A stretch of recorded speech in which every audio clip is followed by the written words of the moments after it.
Hi all, welcome to football arena.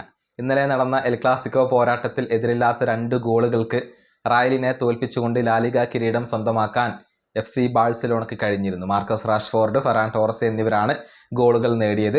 ഇതുമായി ബന്ധപ്പെട്ടുകൊണ്ട് 2 റിപ്പോർട്ടുകൾ നമുക്ക് ലഭിച്ചിട്ടുണ്ട്. അത് നമുക്കൊന്ന് പരിശോധിക്കാം. ഒന്നാമത്തേത് കല്ലേറുമായി ബന്ധപ്പെട്ടതാണ്.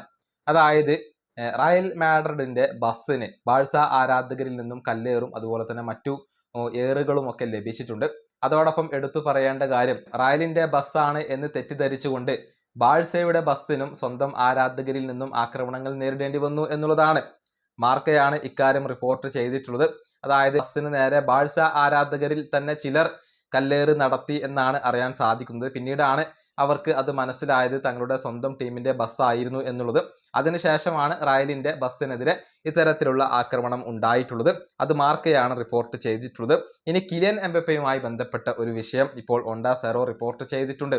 അതായത് എൽ ക്ലാസിക്കോ മത്സരത്തിൽ കളിപ്പിക്കില്ല എന്നുള്ള കാര്യം പരിശീലകനായ അർബിലോവ കിലിയൻ എംബപ്പയെ അറിയിച്ചിരുന്നു, ട്രെയിനിങ്ങിനിടയിൽ അറിയിച്ചിരുന്നു. അതായത് ബാഴ്സക്കെതിരെയുള്ള മത്സരത്തിൽ എംബപ്പയുടെ സ്ഥാനം ബെഞ്ചിലായിരിക്കും എന്നായിരുന്നു അർബിലോവ അറിയിച്ചിരുന്നത്.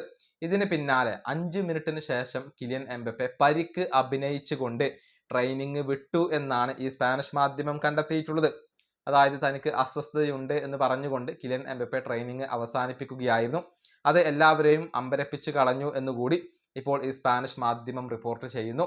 അതായത് എംബപ്പെ ബെഞ്ചിലാണ് എന്നറിഞ്ഞതോടുകൂടി അദ്ദേഹം പരിക്ക് അഭിനയിക്കുകയായിരുന്നു എന്നാണ് സ്പാനിഷ് മാധ്യമം കണ്ടെത്തിയിട്ടുള്ളത്. ഏതായാലും റയലിനെ സംബന്ധിച്ചിടത്തോളം ഇപ്പോൾ കഷ്ടകാലമാണ്. തുടർച്ചയായി 2ാമത്തെ സീസണിലാണ് ട്രോഫികൾ ഒന്നും ഇല്ലാതെ അവർക്ക് ഇപ്പോൾ പൂർത്തിയാക്കേണ്ടി വരുന്നത്. ഈ വീഡിയോ അവസാനിപ്പിക്കുന്നു. അടുത്തൊരു വീഡിയോ കാണാം.